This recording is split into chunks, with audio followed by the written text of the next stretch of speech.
Good morning प्यारे बच्चों। मैं सुरेंद्र सर और Somvir sir turning point academy के इस प्लेटफॉर्म पे आप सभी का स्वागत करते हैं। और जैसा कि आपकी इन्फॉर्मेशन से रिलेटेड कुछ बातें हैं, तो आज एक नई इन्फॉर्मेशन के साथ आपके सामने आए हैं कि एसएससी जो जीडी का एग्ज़ाम्स के अभी जो आपके 10 जनवरी से लेके नेक्स्ट 14 फेब तक आपके एग्ज़ाम्स चलेंगे, तो अंतिम समय में हम क्या करें। हमारा जो इन्फॉर्मेशन है वो ये है कि आज लास्ट टाइम पे हमें क्या प्लानिंग होनी चाहिए। तो उससे पहले थोड़ी सी बात कर लेते हैं। जैसा कि आपको पता है एसएससी जीडी की 45,284 टोटल वैकेंसीज आई हुई हैं, जिसमें से 4,835 वैकेंसीज ओनली फॉर गर्ल्स हैं।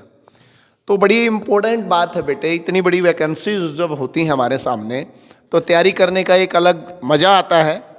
तो 45,284 वैकेंसीज का मतलब है अगर 10 मल्टीपल भी एसएससी पास करती है तो लगभग 4.5 लाख बच्चे इसमें पास होंगे। तो बड़े ईजी से इस एग्ज़ाम्स को क्रैक किया जाता है। बट फिर भी एक टीचर की अपनी अपनी प्लानिंग्स होती हैं, एक एडवाइज होती हैं, तो वो हम आपको ज़रूर देंगे। लेकिन उससे पहले एक छोटी ही बात और शेयर करते हैं कि आप जैसा जानते हैं कि भाई ये जो एग्ज़ाम्स होगा 160 मार्क्स का होगा, 20 इसमें मैथ के होंगे, जैसे फिर भी मैं मेंशन कर देते हैं 20 मैथ रहेगा, 20 क्वेश्चन रीजनिंग के रहेंगे, 20 जीएस के रहेंगे और 20 आपके हिंदी या इंग्लिश रहेंगे। 80 क्वेश्चंस आपके सामने होंगे और टाइमिंग 1 आवर्स का होगा। 1 घंटे में आपको 80 क्वेश्चन करने हैं।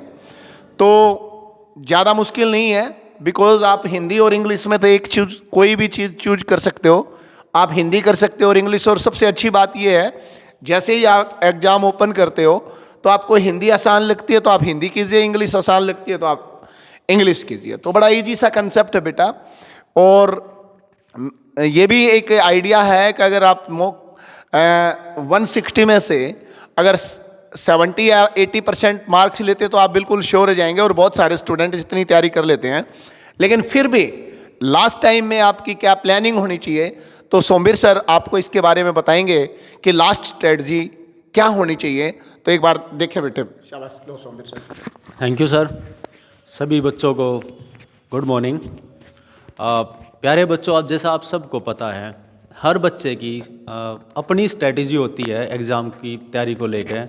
जितने भी एस्पिरेंट होते हैं वो अपने हिसाब से अपनी स्ट्रेटजी बनाते हैं, क्या करें क्या ना करें। फिर भी कुछ बच्चे ऐसे हैं जो इतने ज़्यादा जिनको टाइम नहीं हो पाया है, इतना ज़्यादा टाइम नहीं हो पाया है जिनको तैयारी करते हुए, तो उनके दिमाग में कुछ ना कुछ डाउट होता है कि क्या करें क्या ना करें। हमने भी तैयारी की है और बहुत से बच्चों ने जो काफ़ी सीनियर उन्होंने भी तैयारी की। उन्होंने देखा होगा, हमने भी देखा, हम कई गलतियां कर जाते हैं इसमें एग्ज़ाम की तैयारी के दौरान। तो हमारा बस आपको एडवाइस ये है कि आप वो गलतियां ना करें जो कॉमनली सभी करते हैं। तो हमारी तरफ से सब बच्चों के लिए ये है कि आपको जो हमें ठीक लगता है वो ये है कि आपको कम से कम 4 मॉक टेस्ट डेली करने हैं। 4 मॉक टेस्ट। इस 4 मॉक टेस्ट में हो सकता है आप ऐसे भी कर सकते हैं कि 2 आप ऑनलाइन कर लो, 2 ऑफलाइन कर लो या 1 ऑफलाइन कर लो, पर 4 मॉक टेस्ट आपको डेली करने हैं। 4 मॉक टेस्ट का मतलब ये है कि आपने टेस्ट दिया और उसके बाद बस ये नहीं है कि आपने अपना स्कोर देखा और उसको बंद कर दिया। 4 मॉक टेस्ट का मतलब है आप उसको फुल डिटेल में एनालाइज करना। आपको उसको देखना है कि कौन से क्वेश्चन मेरे गलत हो रहे हैं, किस चैप्टर के क्वेश्चन गलत हो रहे हैं। जैसे कि मैथ में मेरा कौन सा चैप्टर है जहाँ से मैं ज़्यादा क्वेश्चन गलत कर रहा हूँ, रीजनिंग में कौन सा चैप्टर है मैं जहाँ से क्वेश्चन गलत कर रहा हूँ, जीएस का कौन सा टॉपिक है जहाँ से मैं क्वेश्चन गलत कर रहा हूँ। इससे आपको अंदाज़ा ये हो जाएगा कि मेरे को कहाँ काम करना है। जिस चैप्टर के भी क्वेश्चन आप गलत कर रहे हो आप उसको थोड़ा बहुत रिवीजन करें। नई चीज़ इस दौरान ना पढ़े, खासकर वो बच्चे नई चीज़ बिल्कुल ना पढ़े जिनके एग्ज़ाम का टाइम 7 दिन से लेकर 10 दिन का बचा हुआ है। जैसा हम सबको पता ही है कि 10 तारीख से 10 जनवरी से आपके पेपर स्टार्ट हैं, अभी बहुत कम टाइम बचा हुआ है। तो जिन भी बच्चों का 7 से लेकर 10 दिन का टाइम बचा हुआ है वो नई चीज़ ना पढ़े, वो सिर्फ मॉक टेस्ट करें। इसके अलावा जिनके 15-20 दिन हैं अभी, वो थोड़ा थोड़ा सा अपना टाइम को ऐसे डिवाइड करें कि ज़्यादा नई चीज़ों में ना जाएं, कि जिन चीज़ों को उन्होंने पहले प्रिपेयर कर रखा है, थोड़ा बहुत उनको टाइम दिया हुआ है और उनमें उनको कुछ डाउट है तो वो उसको करें। जो 4 मॉक टेस्ट हमें लगता है कि आपको 4 मॉक टेस्ट करने चाहिए और उनका अच्छे तरीके से आपको एनालाइज करना चाहिए और उसी का आपको डिटेल में आपको देखना चाहिए कि मेरे वीक पॉइंट कौन से हैं और मेरे स्ट्रॉन्ग पॉइंट कौन से हैं, उसके हिसाब से आपको काम करना चाहिए। हमने खुद भी तैयारी की है बच्चों, मैंने खुद भी एग्ज़ाम दिए हैं, तो उस हिसाब से इसका काफ़ी हेल्पफुल होता है ये। हम कई सारे बच्चे गलतियां कर जाते हैं इसमें कि हम नई नई चीज़ें पढ़ने को बैठे रहते हैं, पर जो हमारा एक्चुअल में जो सिलेबस हो चुका होता है उसको हम रिवाइज़ नहीं कर पाते हैं। सर ये गलतियां हम करते हैं कई बार, तो इससे हमारा स्कोर काफ़ी लो रहता है। और सबसे एक इम्पोर्टेंट बात यह है, जब भी आप एग्ज़ाम सेंटर में जाएं तो आप ये सोच के जाएं कि मेरे से अच्छी तैयारी किसी ने नहीं की है, मेरे से अच्छी तैयारी नहीं की है।